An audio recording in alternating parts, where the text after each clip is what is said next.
Fundargestir, það alltaf kostur að vera síðastur á mælendaskrá og láta aðra segja það sem maður ætlaði að segja.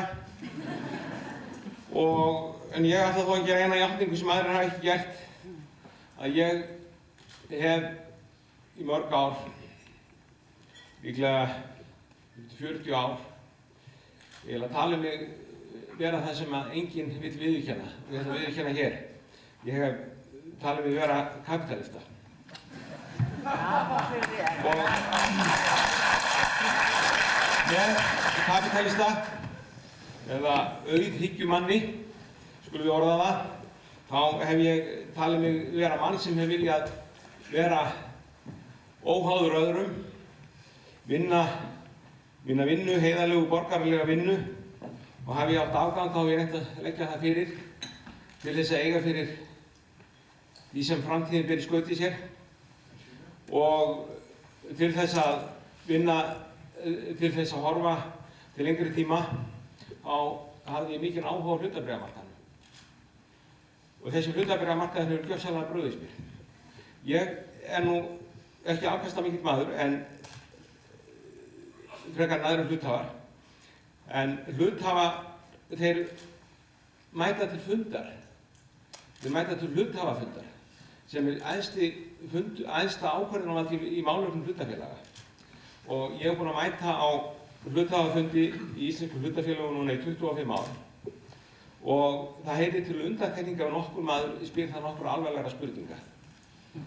Og fyrir nokkrum árum það ákvað ég nú að aðeins að lífga upp á hluthafafundi og spyrja spurninga sem skiptir máli.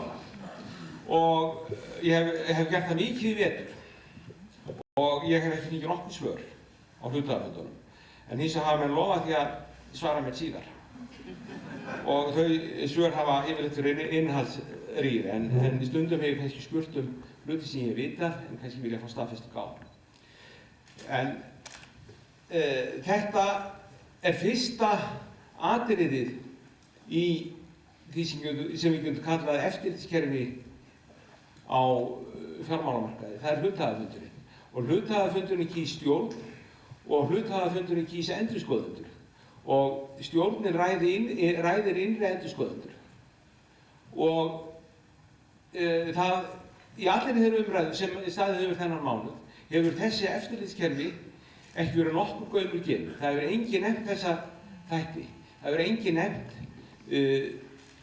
stjórnir fjármálastofnana. Það hefur aðeins verið talað stjórnendur, enginn talaði innri endurskoðendur, enginn talaði endurskoðendur. Þannig var, og mér það í fersku minni í dag, að í reikningi sem birtist frá Glitni í lok júlí, stöðuna 30. júní, þá segir bankinn að hann telji sig eiga 8,1 milljarð evra í lausafé. Bankinn hafi þá tekið lán upp á cirka 23 milljónir evra, þannig að hann átti þetta fyrir 1/3. Innan 3 mánaða var allt horfið. Og mér leikur forrétt nú að vita hvort að þessar upplýsingar voru virkilega réttar. Það er ekkert hægt að lesa í þessum birta reikningi að það séu nokkur erfiðleikar framundan. Það er ekki hægt að sjá það í þessu reikningi að það séu nokkur einustu töp í framundan. Það er líka afskaplega gaman að hlusta á umræðunum Icesave að af hverju er svona erfitt að gera þessa reikninga upp. Það koma 50 milljónir punda inn á föstudögum. Og hvað er búið að gera við þessa peninga? Hefur þeir kannski verið grýtt út úr gluggann þannig að það er ekki peninga til á mánudögum?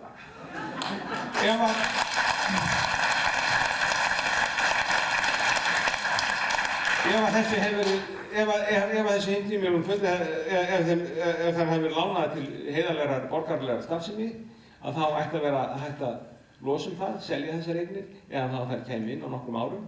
En svo virðist ekki vera. Það virðist bara hreinlega að hafa verið grýtt út gluggann.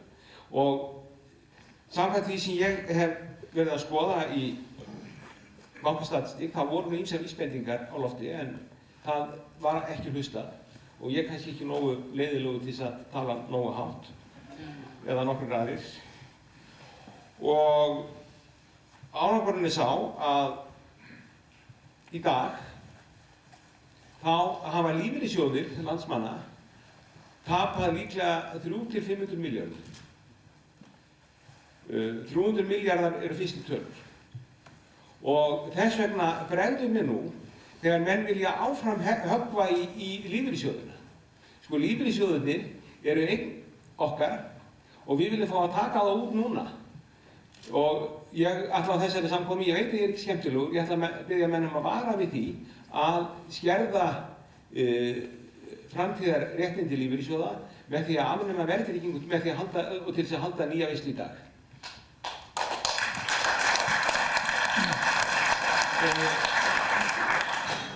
Það hefur verið talað, það hefur verið fjallað heimildarritið Tekjublað frjálsrar verslunar. Og fróður maður, hann hefur lagt saman kaupauka stjórnenda þessara stofnana á undanförnum árum. Og samkvæmt þeirri samlagningu, þá er ekki fjarri lagi að fyrsta hjálp First Aid til Glitnis, 84 milljarðar, sé mjög nærri því sem ofurlaun bankana og kaupaukar bankana nema á síðastliðnum 7 til 8 árum. Það er bara allt og sumt sem Glitnir bað um. En því miður, það er bara að koma daginn að innviðir Glitnis voru afskaplega fúnir og hann var ekki þess verður að fá þetta 80 milljarðar lán. Nú, ég er afskaplega vonsvikinn yfir því að þessir menn sem ég hef verið að borga sem hluthafi, endurskoðendur til dæmis, þeir eru mínir fulltrúar en ég hef engan rétt til að tala við þá. Ég má kjósa þá, ef ég mæti á aðalfund, þar sem þeir eru, sitja fyrir framan mig, með allar upplýsingar, þá má ég ekki tala við þá, ég má ekki spyrja þá. Og enda hafa þeir mjög sennilega brugðist mér. Ég ætla ekki að vera langorður að sinni, en við skulum ekki tala illa þann hóp sem vill standa og vera fjárhagslega sjálfstæður, eins og þessir menn sem ég kalla kapitalistar. Það eru bara kapitalistar sem hugsa vel eigin peninga. Þessir menn sem hafa brugðist okkur, þeir eru ekki kapitalistar. Stjórnendur fjármálastofnunar eru ekki kapitalistar. Þetta voru menn sem virðast eftir á að hyggja hafa verið gjörsamlega óhæfir. Þegar ég var útibússtjóri, þá skammaðist ég mín áramót þegar ég var að afskrifa 30–50.000 króna víxla á einhverja vesalinga. En nú er 30 milljarða afskrift, nú er hún ekki nokkuð skapaður hlutur. Ég ætla að ljúka máli mína sinni og vona að það komi hérna fram gagnlegar spurningar. Takk að sinni.